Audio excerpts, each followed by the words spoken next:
Graças a Deus, irmão. Gostaria de compartilhar com vocês algo que eu estava refletindo hoje à tarde. É, Essa semana aconteceu um fato aqui em casa que já foi algumas vezes, né, que meu marido acabou encontrando perto de casa. Nós moramos no sítio, e ele acabou encontrando cobra, escorpião e aranha próxima à nossa casa. E então ele resolveu fazer uma geral, né, em volta tem um bosque aqui perto, então ele fez uma geral e começou a juntar uns pedaços de madeira, de pau, e começou a entulhar. E semana retrasada, ele viu que saiu uma cobra desse entulho, então ele precisava dar um fim nessas madeiras, né? E essa semana ele colocou fogo nessas madeiras, né, para realmente dar um fim e não ficar acumulando bichos dentro dessa madeira, no meio dessa madeira, né? E fez um fogaréu lá fora, né? Fez um fogaréu e ele ficou perto. E depois, né, que o fogo passou, ele viu que não tinha mais fumaça, ele veio para casa. E à noite choveu, né? À noite choveu. Então eu até perguntei para ele, né, não tem corre risco, né, de deixar a cinza, né, aquela a fumaça ainda saindo um pouco. Ele falou que não teria perigo, porque ele já tinha jogado terra em volta lá da fogueira e iria chover, estava chovendo, né, e choveu forte à tarde. Mas um fato curioso é que na manhã seguinte, quando ele foi lá dar uma olhada, estava bem sol já, né? Esses dias está bem quente aqui. E apesar da chuva à noite, quando ele foi lá, ainda estava saindo fumaça. Então eu fiquei pensando, como que pode, né? Assim, choveu à noite, ele fez tudo o que poderia ter feito ali em volta, né? E durante o dia, naquele sol quente, ainda estava saindo fumaça. E eu fiquei refletindo sobre aquilo. Eu falei, nossa, mas choveu, não era para sair fumaça. E eu fiquei refletindo e eu lembrei de um livro que eu li um tempo atrás que fala Sua Vida à Prova de Fogo, que fala, né, sobre as provações, sobre é, a resistência das sequoias. Aqui fala muito daquelas árvores grandes, das sequoias, né, que elas no território delas tem muitos incêndios, e por questão climáticas, né, e elas pegam fogo e por elas serem árvores muito grandes, são muito resistentes, então o fogo não atinge a raiz delas, atinge só o externo. Mas daí, quando você olha para ela, tudo queimado, mas tudo aquilo que está queimado depois acaba se tornando algo que vai nutrir a própria terra dela, né, em volta dela. Então, com o tempo, isso vai fortalecendo ela. Eu fiquei pensando, né, sobre o ocorrido aqui essa semana. Eu fiquei analisando, né, assim, é, aqui a gente estava com um problema desses animais peçonhentos, né? Meu marido foi, tirou esses bichos, deu fim em toda a madeira, deu fim em tudo que estava gerando entulho. Então, daí o Espírito Santo ministrou isso no meu coração. Nós não podemos deixar nada entulhado em nosso coração, nada entulhado em nossa vida que possa sair algum bicho peçonhento, alguma cobra. Então, porque isso pode gerar morte para nós, para o nosso próximo.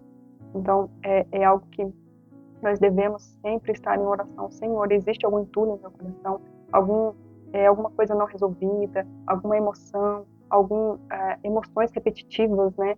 Alguma coisa que me gera prisão em meu coração, que está entulhando, que está gerando ali alguma ferida, que está gerando alguma coisa que pode me atrapalhar e também gerar morte para aqueles que estão à minha volta. Esse é o primeiro passo. O segundo passo, após você eliminar todos os entulhos, é, ainda tem alguns requisitos que ficam, né? E isso precisa colocar fogo, né? Porque é, se não colocar fogo, tem raízes, tem situações que elas enraizam tão fundo no solo que se não for o fogo, né, não sai. É como aqui tem alguns espinhos, alguns espinheiros. Aqui a gente mora no sítio, tem alguns espinheiros que se tirar, ele nasce de novo. Então tem que colocar fogo, tem que arrancar e colocar fogo. E muitas vezes a gente tem que fazer isso. Nós temos que primeiro identificar, fazer a limpa, o que precisa ser limpado no nosso coração, na nossa mente, na nossa vida. Se tem alguma coisa a ser resolvida com o próximo, resolva. E aquilo que ainda restou, né, que está enraizado, ore e peça para que Deus venha com fogo mesmo, sabe? Com fogo mesmo para que purifique, com fogo purificador para que purifique. Vai doer, dói, né? Dói, arde, queima, mas depois o Espírito Santo vai jogar água, água viva que vai acabar com aquele fogo, que vai apagar aquele fogo. Por vezes a gente dá um fim, né, nos entulhos, a gente sente ali o arder, o queimar do fogo ali das provações, e a gente acha que acabou. Mas, quando está no sol quente, né, em algumas situações repetitivas, nas provações novamente, a gente vê que sai fumaça ainda. Então tem algo ali. E por que tem algo ali? Porque ainda precisa de mais água purificadora, regeneradora de Cristo Jesus. Então é um processo. As provações são um processo que nós devemos nos entregar ao propósito de Deus, entregar ao processo de Deus. Não é só tirar o entulho, não é só colocar fogo ali na raiz, mas tem que ser tratada com a água, tem que ser limpa e purificada com a água purificadora, para ser um processo completo. Ele tem início, meio e fim. E nós, enquanto nós estivermos aqui nessa terra, nós estaremos sempre nesse processo que irá nos moldar e nos tornar mais semelhantes a Cristo. E assim como nesse livro que diz, né, que o fogo das provações, que o fogo ali acaba, por fim das contas, né, acaba fortalecendo as sequoias, as provações da nossa vida também nos fortalecem. E eu gostaria de ler com vocês aqui 1 Pedro, capítulo 4, do 12 ao 13. Amados, não estranheis o fogo ardente que surge no meio de vós, destinado a provar-vos, como se alguma coisa extraordinária vos estivesse acontecendo. Pelo contrário, alegrai-vos na medida em que sois coparticipantes dos sofrimentos de Cristo, para que também, na revelação da glória, vos alegreis exultando. Então, nas provações, a nossa alegria é Cristo. Nós estamos participando com aquilo que Deus, com o propósito de Deus. Deus tem um propósito para tudo. Então a nossa alegria não deve estar nas circunstâncias, mas na presença de Cristo Jesus. A presença dele que deve ser aquilo que nos norteia, aquilo que nos fortalece. Amém? Outro versículo, nós estamos fazendo devocional em Romanos, eu lembrei desse capítulo 5 de Romanos, versículo 3. E não somente isso, mas também nos gloriamos nas próprias tribulações, sabendo que a tribulação produz perseverança, e a perseverança experiência, e a experiência esperança.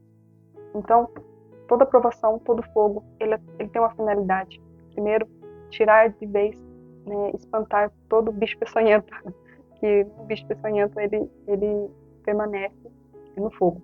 Então, e depois acabar de vez com todo o entulho do nosso coração. E depois, né, está pronto para receber a água purificadora, a água limpa de Cristo Jesus, que vai ali limpando e purificando e tirando todo e qualquer acúmulo que vá novamente gerar algum fogo ali. Então, e depois, no final das contas, toda aquela provação, todo aquele fogo, todo aquele entulho queimado, toda aquela situação, ele vai gerar um solo fértil. Ele vai gerar um solo fértil, porque vai gerar